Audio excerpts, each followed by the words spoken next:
Bienvenue dans Horizon 2050.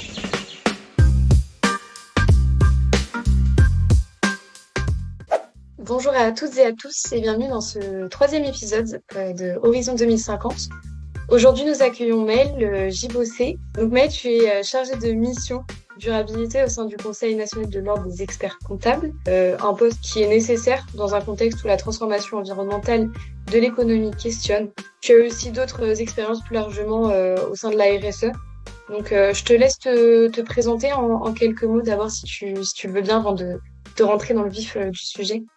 Oui, alors bonjour Lucie. D'abord, merci beaucoup pour cette invitation.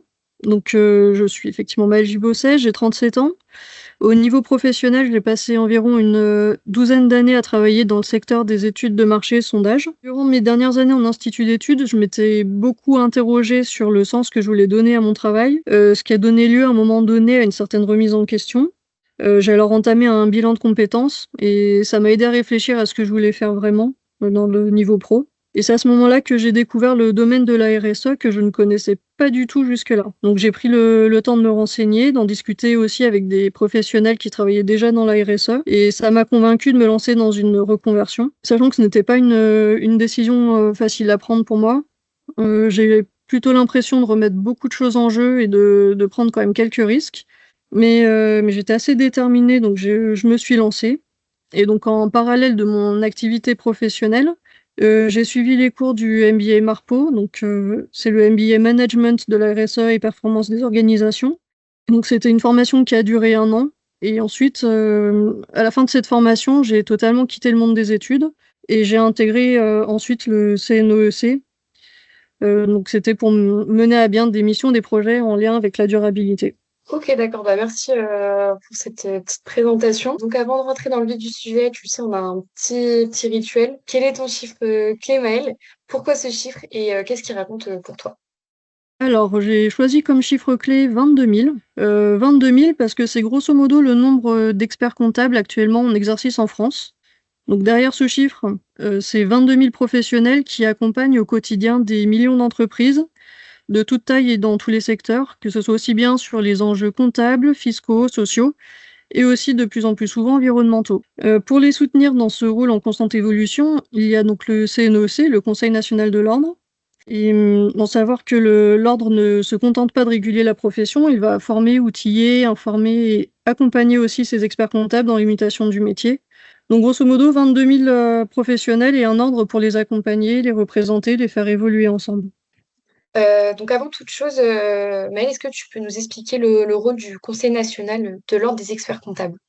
Oui, alors on s'apprête justement à fêter les 80 ans du CNOEC lors du prochain congrès annuel en septembre.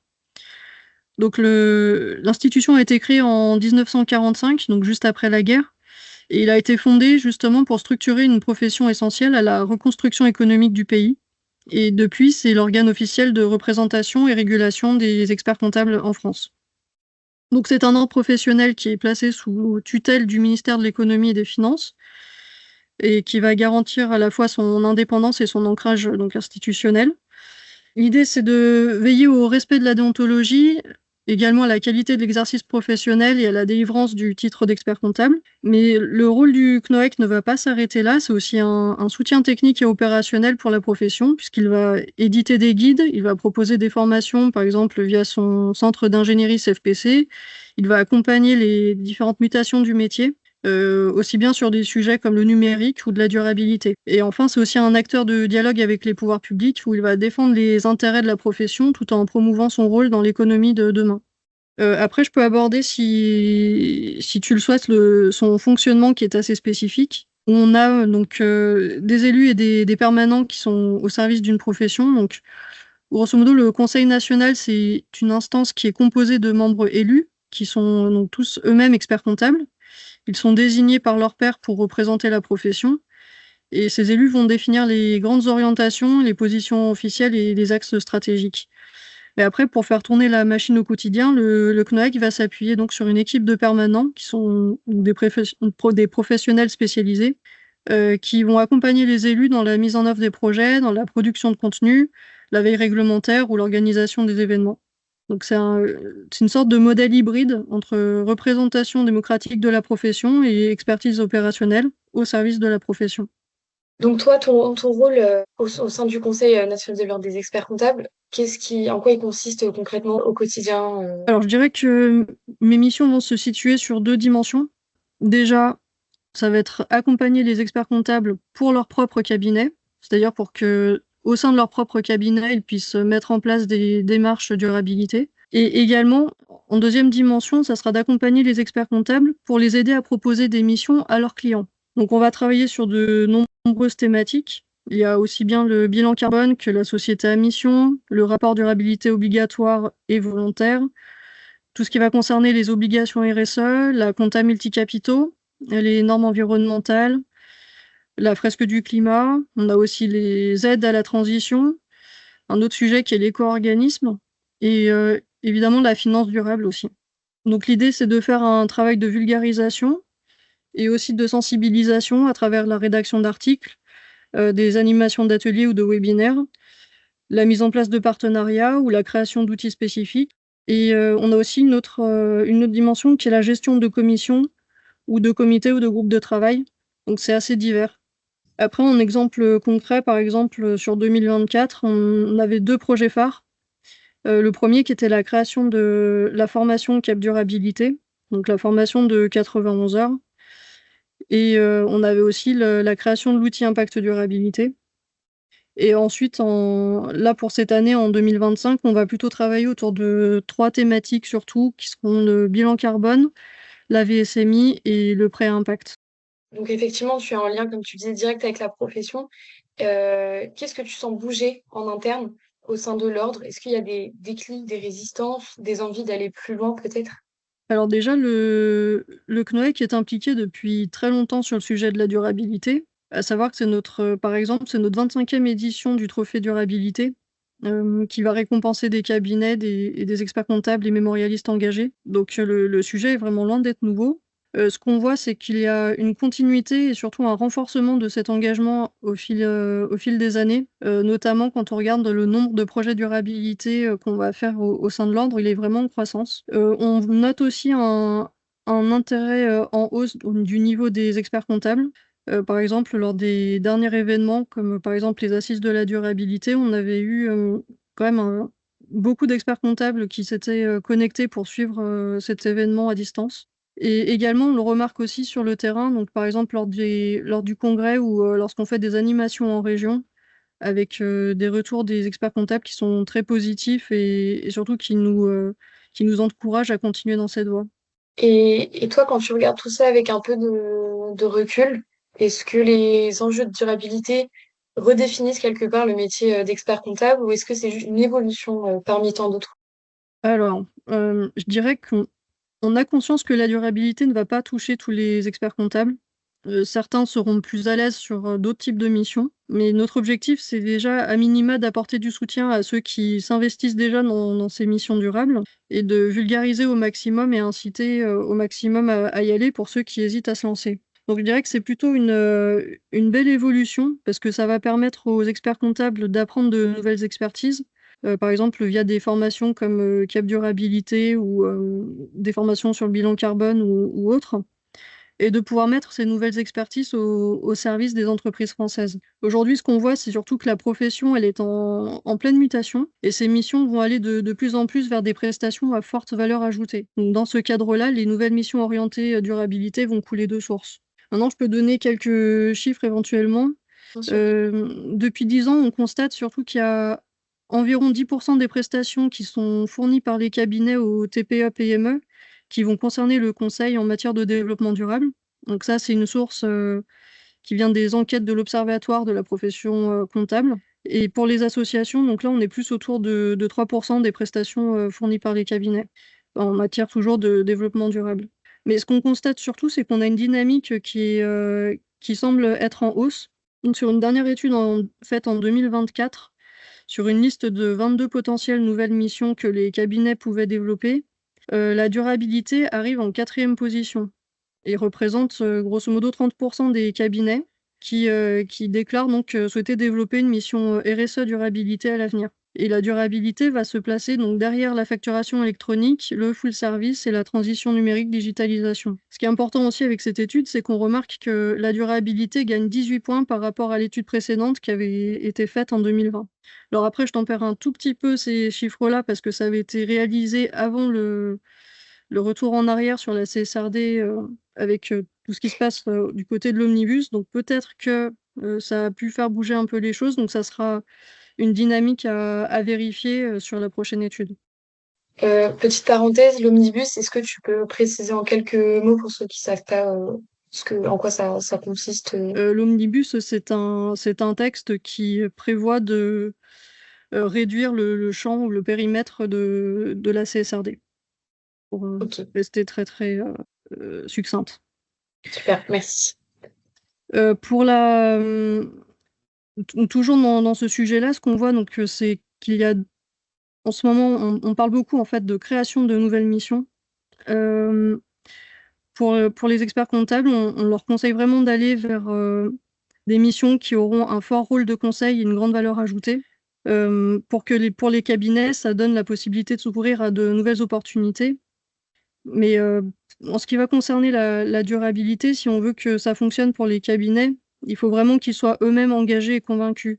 C'est-à-dire que si un cabinet va sur la durabilité on va dire, par opportunisme pur, on est sûr que ça ne va pas fonctionner. Il faut vraiment que le cabinet lui-même soit engagé et qu'il ait mis lui-même en place des initiatives ou des démarches RSE en interne pour pouvoir ensuite pour pouvoir en fait se les approprier aussi et pour pouvoir ensuite mieux accompagner ces entreprises clientes en durabilité. Donc ça va nécessiter un engagement fort et le pur opportunisme ne fonctionnera pas. Et donc, au-delà de cet engagement, je suppose que on va y venir. Il y a un fort besoin d'outils. Donc, toi, tu travailles à rendre des normes comme la CSRD, comme tu as pu l'aborder, compréhensibles pour les experts comptables, notamment par le biais d'outils comme Impact Durabilité. Est-ce que tu peux nous expliquer le processus, la feuille de route d'Impact Durabilité? Alors son objectif, c'est de faciliter l'élaboration d'un rapport de durabilité volontaire pour les experts comptables. À destination de leur entreprise TPE, PME cliente. Alors, quand on avait commencé à réfléchir sur cet outil, on pouvait choisir parmi une multitude d'indicateurs possibles, comme il en existe pléthore en RSE durabilité. Mais le CNOSC a fait un choix fort de suivre finalement les travaux européens et de s'appuyer donc sur la VSMI pour la construction de cet outil. Donc on a choisi une vingtaine d'indicateurs ESG, tous tirés du module de base de la VSMI. Et ensuite, l'expert comptable est libre de choisir les indicateurs qu'il va juger pertinents pour son entreprise parmi ces 20 et de ne pas renseigner les indicateurs qui ne vont pas l'intéresser. Après, concernant l'utilisation de l'outil, c'est quelque chose d'assez simple.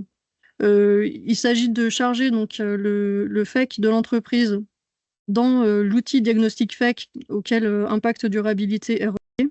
Ensuite, de charger sa DSN ou ses DSN dans l'outil Impact Durabilité et ensuite de saisir des données manuelles. À savoir qu'à la fin, on va obtenir un tableau de bord avec des graphes et des tableaux qui vont indiquer donc le résultat de l'entreprise sur ces indicateurs, et en fournissant également une comparaison sectorielle de l'entreprise avec une équivalence d'entreprises qui a finalement le même CA dans le même secteur. Le gros plus de l'outil, c'est qu'il va permettre d'exporter les graphes et les données brutes, donc les graphes sur PowerPoint directement et les données brutes sur Excel. Et l'outil avait été testé et approuvé par les membres de la précédente commission durabilité, justement pour s'assurer que l'outil répond bien à un besoin de la profession et qu'il est suffisamment accessible et simple d'utilisation. Maintenant, on a conscience que l'outil a quelques limites, déjà parce qu'il n'est pas relié à un gros système d'extraction de données, si ce n'est les données qui vont être extraites du FEC et des DSN. Et il n'est pas non plus conçu pour être un vrai outil de pilotage parce qu'on ne peut pas intégrer par exemple des objectifs dans l'outil. Il ne va pas non plus sortir d'analyse toute prête. Et ce n'est pas non plus un outil d'audit où on pourrait par exemple charger les sources des données pour pouvoir les vérifier ensuite. Mais en revanche, c'est un outil qui est gratuit et qui est mis à disposition de l'ensemble de la profession. Et justement, en fait, l'idée n'était pas que ce soit un outil entre guillemets trop complet qui aurait pu porter préjudice aux éditeurs de logiciels. Ce qui importait pour nous, c'était qu'ils permettent aux experts comptables de mettre un premier pied à l'étrier pour se faciliter l'élaboration de rapports de durabilité volontaire basés sur la VSMI, justement en fournissant un PowerPoint avec les données de l'entreprise sur les indicateurs du module de base. Et donc, c'est un outil qui tend à évoluer ou pas dans les années à venir? Alors, disons qu'il y a des discussions en cours. Maintenant, on verra ce qu'il en ressort. On sait qu'effectivement, la VSMI a un peu évolué entre-temps et justement, on est en train de voir de quelle manière est-ce qu'on pourrait éventuellement, faire coller, cet outil à cette nouvelle version, de la VSMI. Et donc, comment s'est passée l'appropriation de l'outil, même si tu l'as un peu déjà abordé? Quelle a été la mise en place concrète auprès des experts comptables notamment? Alors, c'est un outil qui a été présenté lors du précédent congrès. Il a été présenté donc via un atelier dédié et il y a eu aussi des démonstrations sur un stand.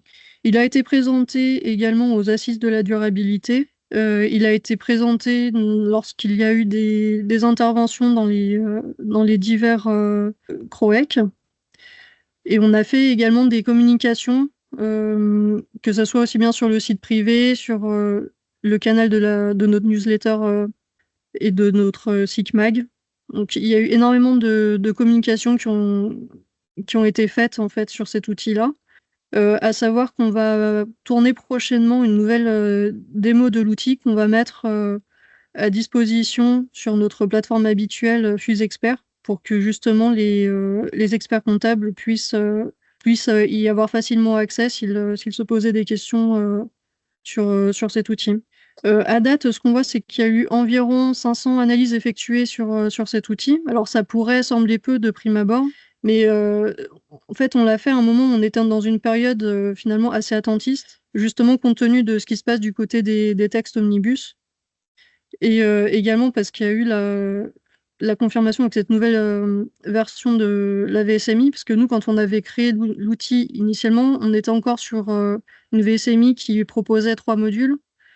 Alors que bon, désormais, nous sommes passés à 2 modules, donc peut-être aussi que ça a pu freiner un peu son utilisation.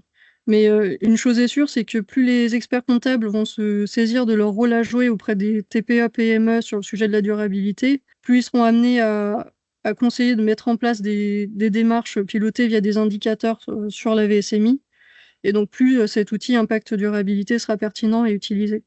Donc en fait, il faut embarquer les professionnels. Donc ça passe par un accompagnement et aussi une envie personnelle, comme tu le disais auparavant. D'après ce que tu observes, la durabilité, c'est une question de génération ou c'est plutôt une posture professionnelle? Alors d'après ce que j'observe, je dirais un peu des deux. Déjà générationnel parce que ça, je peux le voir à travers les mémorialistes, par exemple, qui vont préparer leur mémoire DEC, où on voit qu'il y a quand même pas mal de sujets qui intègrent la durabilité, et avec surtout des thématiques qui sont désormais de plus en plus spécifiques. Et pareil, parce lorsqu'on avait fait notre trophée durabilité, l'année dernière, dans notre précédente édition, on avait également ouvert les candidatures à des mémoires master. Et on en avait donc mémoire master évidemment axé sur la durabilité, et on en avait quand même reçu un certain nombre. Donc on voit bien qu'il y a très clairement quand même un gros intérêt pour cette question. Maintenant, je pense quand même qu'il reste le sujet de la posture professionnelle, parce que certains cabinets sont dans la durabilité depuis maintenant assez longtemps, et ils n'ont absolument pas attendu cet effet générationnel. Ils ont comme évoqué précédemment, pour ceux qui veulent faire bouger les choses et en même temps élargir leur mission, ça va clairement relever de la posture professionnelle. Et pour toi, quelle évolution te semble incontournable à suivre dans les prochaines années? Est-ce qu'il y a des signaux faibles qu'on regarde pas encore assez? Est-ce qu'il y a des choses à pointer du doigt? Alors les évolutions qu'on va nécessairement suivre, ça va concerner tout ce qui sera les évolutions réglementaires qui vont impacter les entreprises en France, et donc notamment les experts comptables. Donc on parlait tout à l'heure du texte omnibus, donc évidemment l'évolution de la CSRD, de la VSMI, également de la CS3D, etc. Et en fait, ça va nous permettre de voir les tendances qui vont se dessiner aussi au-delà de l'Europe. Au-delà de l'aspect purement de reporting réglementaire, ce qui pourrait faire vraiment bouger les choses, c'est que la stratégie des entreprises englobe vraiment les objectifs ESG et qu'ils ne soient plus traités à part. Parce qu'aujourd'hui, ce qu'on voit, c'est qu'on discute surtout de cocher une case ou une autre, ou on va discuter d'un nombre d'indicateurs à remplir. Et tant qu'on est sur ce type de discussion-là, on passe presque à côté du sujet. Donc, à mon sens, pour qu'on ait un reporting efficace et pertinent, il faut avoir vraiment un reporting intégré, c'est-à-dire qui va inclure à la fois les données financières et extra-financières, et que ce reporting intégré puisse servir ensuite de vrai outil de pilotage, au service de la stratégie de l'entreprise. Et donc, si un jour on arrive à ça, pour le coup, au niveau des entreprises, on aura vraiment fait un grand pas. Donc, c'est surtout ça qu'il va falloir observer. Est-ce que, oui ou non, on arrivera à dépasser finalement le simple terme de reporting? Est-ce qu'on va pouvoir intégrer vraiment ce reporting dans la stratégie de l'entreprise via le reporting intégré? Et par rapport à cette problématique-là, en tout cas, moi, je suis convaincue que l'expert comptable peut tout à fait contribuer à œuvrer en ce sens. Et de ton expérience, qu'as-tu appris de cet univers, de cet environnement au sein de l'ordre ou pas, dans d'autres endroits? Comment appliques-tu les choses que tu as appris finalement aujourd'hui pour faire bouger les lignes en quelque sorte? Alors là, c'est plus de manière générale. Ce que je veux dire, ça va plutôt concerner ce que j'ai appris lors d'une étude Ipsos. Donc ça, c'est mon passé d'ipsosienne qui parle. Donc c'était une étude de 2023 qui expliquait que la durabilité en tant que telle ne suffit pas toujours et que pour arriver à inciter plus facilement à réaliser ou mettre en place des démarches liées à la durabilité, il est plutôt pertinent d'appliquer le principe du co-bénéfice ou du co-bénéfice. L'idée, en fait, c'est de se dire que les choix durables sont plus susceptibles d'être adoptés s'ils offrent également des bénéfices autres, tels que par exemple les économies financières, une facilité d'utilisation ou des avantages pour la santé, par exemple. Et donc, il est plus facile de convaincre finalement lorsqu'on présente la durabilité non pas comme étant l'avantage intrinsèque de la démarche, mais plus comme un avantage supplémentaire. Et donc, la manière dont j'essaye de l'appliquer de mon côté, c'est par exemple lorsque je vais rédiger des articles, je vais essayer de voir tous les avantages que la démarche durabilité va avoir et d'essayer de les mettre en avant comme de pouvoir présenter plusieurs avantages en plus de l'avantage même de la durabilité. Sinon, en dehors de ça, il y a une autre comptabilité qui arrive, notamment la comptabilité triple capital. Comment abordez-vous ces sujets pour qu'ils ne restent pas simplement théoriques, mais surtout utiles pour les cabinets comme pour leurs clients?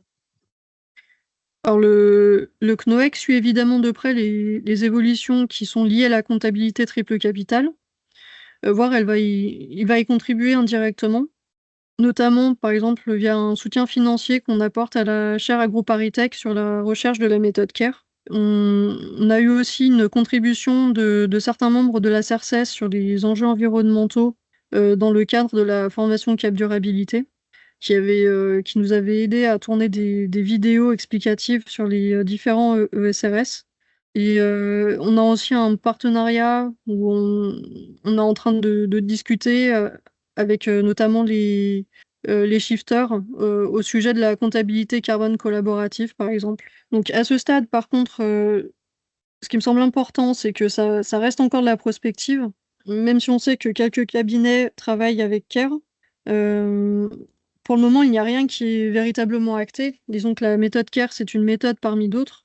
Et effectivement, bon, il y a plusieurs modélisations qui sont en cours d'expérimentation, mais aujourd'hui, il n'existe aucun consensus national, européen ou international qui permet de suivre comptablement les objectifs économiques, sociaux et environnementaux. Merci Maëlle pour ces réponses en tout cas.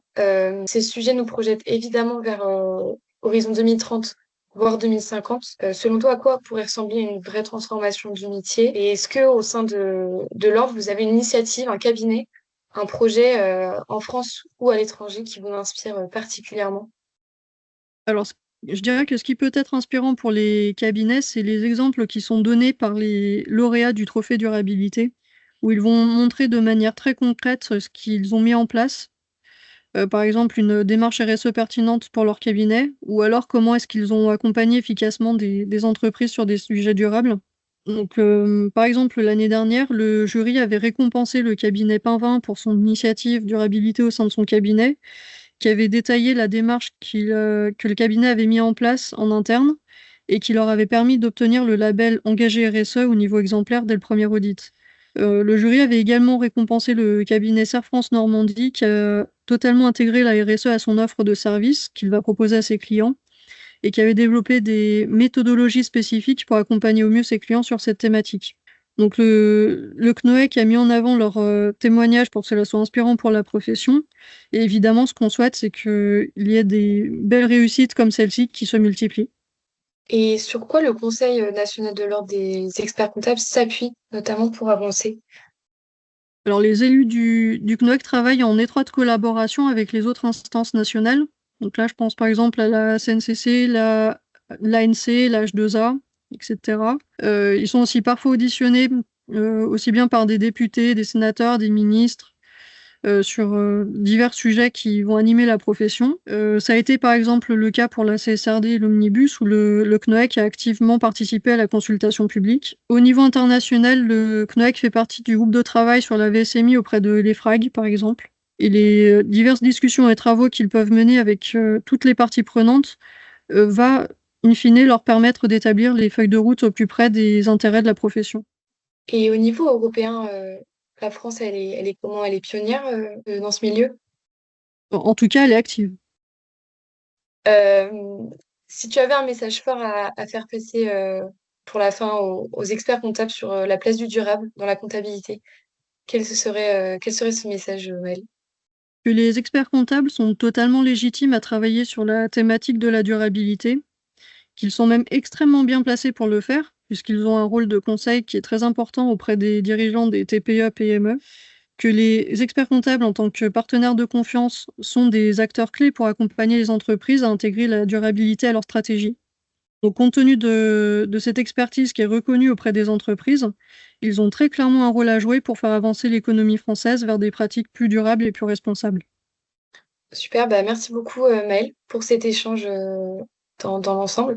Est-ce que tu aurais pour terminer une ressource, un livre ou une émission que tu recommandes pour celles et ceux qui veulent mieux comprendre la durabilité, côté chiffres notamment? Alors oui, je peux vous parler par exemple de l'ouvrage La compta durable de Hervé Bégaud qui est paru en 2023. Donc Hervé Bégaud, c'était un expert comptable qui était fortement engagé en faveur d'une comptabilité intégrant les enjeux environnementaux et sociaux. Il a fait partie des élus du CNOEC et il a notamment contribué à l'évolution des normes comptables pour y intégrer les enjeux de développement durable. Son livre propose une approche qui va intégrer les dimensions sociales et environnementales au compte traditionnel. La méthode CARE va être largement abordée et surtout l'ouvrage présente des exemples concrets d'outils pour mettre en pratique cette comptabilité durable dans différents contextes. Donc c'est une lecture qui je pense, est utile pour celles et ceux qui vont chercher à articuler responsabilité et pilotage comptable sans opposer performance et durabilité. Super, et bah merci beaucoup. On retient le métier d'expert comptable est en perpétuelle évolution et qu'il y a des accompagnements, notamment par le CROEC, qui sont à mettre en valeur, comme tu l'as fait durant l'épisode. Merci à tous d'avoir écouté. Si cet épisode vous a été utile, partagez-le autour de vous, dites-nous si vous avez aimé. On se retrouve très bientôt pour continuer à décrypter les grandes mutations qui façonnent notre avenir. D'ici là, restons curieux, engagés et tournés vers 2050.